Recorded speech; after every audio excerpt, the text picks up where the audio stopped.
Comment a-t-on pu continuer de rentrer dans le narratif de l'efficacité du vaccin, et notamment dans la totalité des pays? Pour créer un vaccin efficace, vous avez deux groupes, des personnes vaccinées et des pas vaccinées. Vous devez vous débrouiller pour que les vaccinés ne se testent pas et que les non vaccinés se testent tout le temps. Et ça, dans la quasi-totalité des pays du monde, on a mis en place une règle administrative, les vaccinés se testaient pas et que les non vaccinés se testaient. Et comment s'appelle cette règle? Le pass sanitaire. Merci. Le pass sanitaire permet de simuler une efficacité vaccinale dans une population. Je vais imaginer qu'aujourd'hui, je suis le président d'un pays qui a décidé d'emmerder ses non-vaccinés. C'est un exemple fictif. Au sein de mon pays, j'ai 1200 personnes. Et je mets en place une règle qui dit que mes non-vaccinés, ils doivent aller se tester à chaque fois qu'ils vont pisser. Ce qui fait qu'assez rapidement, je vais avoir 1000 personnes qui vont se vacciner et 200 qui ne vont pas se vacciner parce qu'elles veulent pas. Donc mes 200 personnes vaccinées, non vaccinées, pardon, qui doivent se tester à chaque fois qu'ils vont pisser, assez rapidement, je vais en tester 8 sur 10. Ce qui va me faire 160 tests de réaliser. Chez mes personnes vaccinées, il y a que ceux qui aiment se faire gratter le nez gratuitement qui y vont. Et donc je vais en tester 1 sur 10. Ce qui va me faire 100 tests réalisés. Pareil, on continue dans l'exemple fictif, vous imaginez que les tests sont parfaitement bidons et que le vaccin ne sert rigoureusement à rien. C'est fictif, hein, vous imaginez. Qui fait 10% de positivité pour tous. 160 tests réalisés chez mes non-vaccinés, 10% de positivité, ça fait 16 tests positifs. 100 tests réalisés chez mes vaccinés, 10% de positivité, ça fait 10 tests positifs. Et maintenant, je vais faire comme la totalité des bons élèves de l'ensemble des ministères de la Santé, des grands instituts de statistiques, pour pouvoir comparer l'efficacité vaccinale d'une population à l'autre. Ce qu'elles ont toutes fait, c'est qu'elles ont rapporté le nombre de tests positifs à la population initiale. Et donc 16 tests positifs sur 200 personnes chez les non-vaccinés, ça fait un ratio de 80 positifs pour 1000 chez mes non-vaccinés. En face, chez mes vaccinés, j'ai 10 tests positifs pour 1000 personnes. Un ratio de 80 positifs pour 1000 contre un ratio de 10 positifs pour 1000, ça fait une efficacité vaccinale de 95%. Tadam! Le pass sanitaire permet de simuler de manière parfaitement artificielle une efficacité vaccinale en testant beaucoup plus les personnes non vaccinées que les personnes vaccinées. Et ça, on peut le voir de manière extrêmement nette grâce à cette courbe. Cette courbe, elle est publique, elle est créée par un ingénieur français qui s'appelle Guillaume Rosier, qui a créé tout un tas de sites internet dans cette pandémie, le VitMaDose, VaxImpact, Covid Tracker. Il a été décoré de l'ordre du mérite à 35 ans par Emmanuel Macron. Donc c'est pas une courbe de complotiste, c'est des vraies données du ministère de la Santé qui ont été faites exprès pour lui pour qu'il puisse le diffuser. Elle permet de détruire en une seule courbe l'escroquerie du test et du vaccin en une seule courbe. Donc sur cette courbe, on a quoi? Au fur et à mesure du temps, le taux de positivité des Français selon le statut vaccinal. La courbe orange qui sont les non vaccinés, la courbe bleu foncé qui sont les doubles doses, la courbe noire qui sont les triples doses. Donc ça c'est une erreur dans les données du ministère de la Santé, c'est pas très grave, il faut ignorer ça. Que la règle administrative en France de l'obligation de se tester par le pass sanitaire, c'est le 12 juillet qu'on est ici. C'est-à-dire qu'à partir du 12 juillet, tous les Français non vaccinés qui sont en vacances, puisque ce sont les vacances d'été, pour pouvoir aller au camping, à la piscine, au restaurant, tout ça, sont obligés de se tester ou de se vacciner. Il y en a qui se vaccinent, tout un tas, mais il y en a aussi tout un tas qui se vaccinent pas et qui décident d'aller se tester. Et à force de démultiplier les tests, bien on a obtenu des tests positifs. Donc je sais pas si vous avez entendu parler des grands rhumes, des grandes épidémies de rhume ou de grippe qu'on a tous les étés au mois de juillet en France. Non, c'est normal, il y en a pas du tout. Donc il se passe rigoureusement rien en France d'un point de vue sanitaire. En revanche, on a une explosion du nombre de tests réalisés et donc de tests positifs. Avec quelque chose de fabuleux,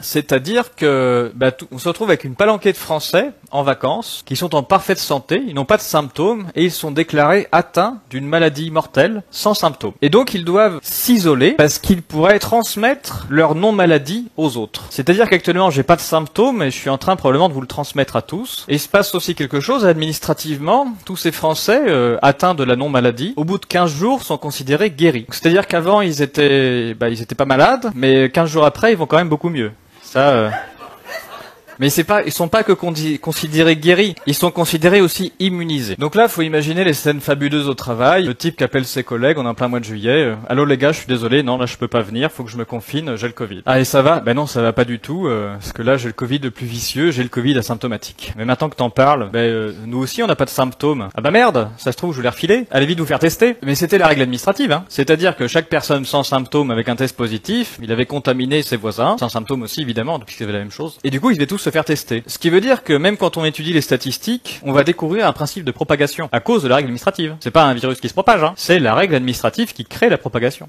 statistique. C'est tout ce qui se passe. Comme les non-vaccinés se testent, ils sont plus positifs que les autres. Ils sont testés plus souvent. Il y a quand même des vaccinés de doses qui se testent quand même l'été, hein, alors qu'il n'y a pas de rhume. Mais là, on va avoir quelque chose d'autre fabuleux, c'est que notre fameuse vague, elle a une date de fin, qui est pile là, vous voyez la courbe d'inversion, c'est le 15 août. Parce qu'on a un virus qui est bien gentil, donc il respecte toutes les règles administratives, et quand les Français rentrent de vacances, il arrête de circuler, hein. On rentre de vacances, on arrête de se faire tester, la courbe diminue, hein, la magie. Et puis quand on arrive en septembre ici, oui, ça continue de diminuer, parce que quand on est au boulot, on va moins à la piscine, au cinéma et au resto, tout bêtement. Mais bon, on a quand même un vaccin qui marche, parce que voilà, encore une fois, ceux qui se testent, c'est surtout les non-vaccinés. Et puis là, à la rentrée, il y a une belle montée là du nombre de tests positifs. À cette date, ceux qui ont des gamins au collège, comme moi, ont découvert qu'à partir de la rentrée de la Toussaint, tous les gamins du collège devaient se tester tous les 3 jours. Ou alors, fallait qu'ils se vaccinent. Donc c'était ça la pression chez les gamins pour les forcer à la vaccination. Ce qui a fait augmenter le nombre de tests positifs, fatalement chez les non-vaccinés, et chez les jeunes surtout, puisque c'est aux collégiens qu'on faisait ça. Donc ça, c'est ce qu'on voit. C'est l'augmentation du nombre de tests réalisés chez les jeunes et surtout chez les collégiens. Fin décembre 2021, le ministre de la Santé qui dit sur les plateaux de télé, bon, les vaccinés, vous faites tout chier, j'ai encore plein de doses sur les bras. Non, c'est pas ça qu'il dit, pardon.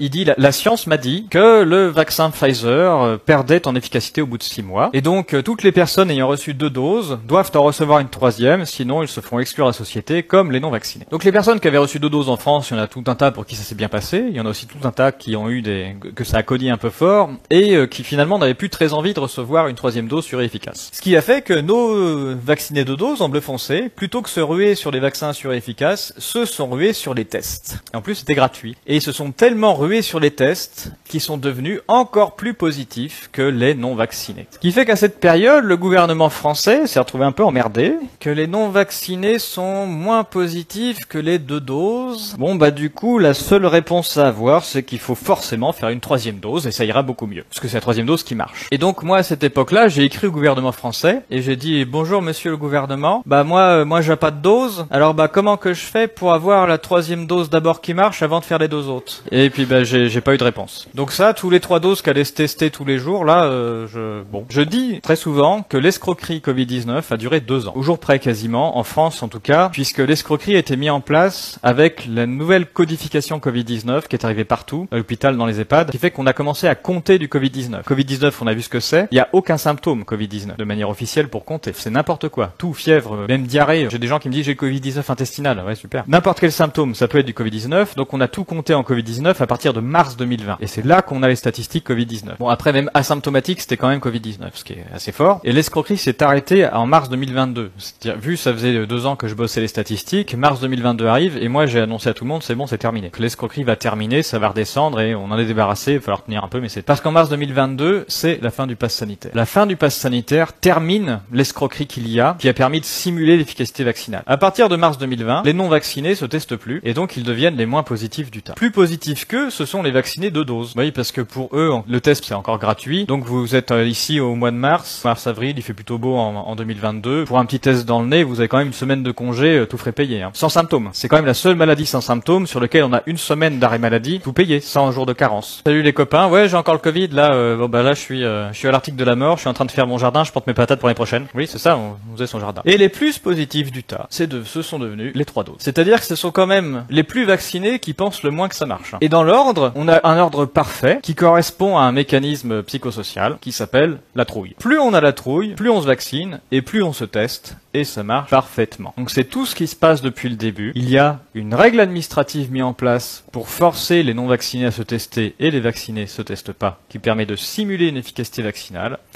Et quand ça tombe, on voit évidemment rigoureusement l'inverse. Donc c'est pas du tout que le vaccin fait attraper le Covid, hein, tout ça c'est une escroquerie, c'est juste le niveau de trouille. Plus on a la trouille, plus on prend de vaccin et plus on se teste, et c'est tout ce qui s'est passé depuis le début.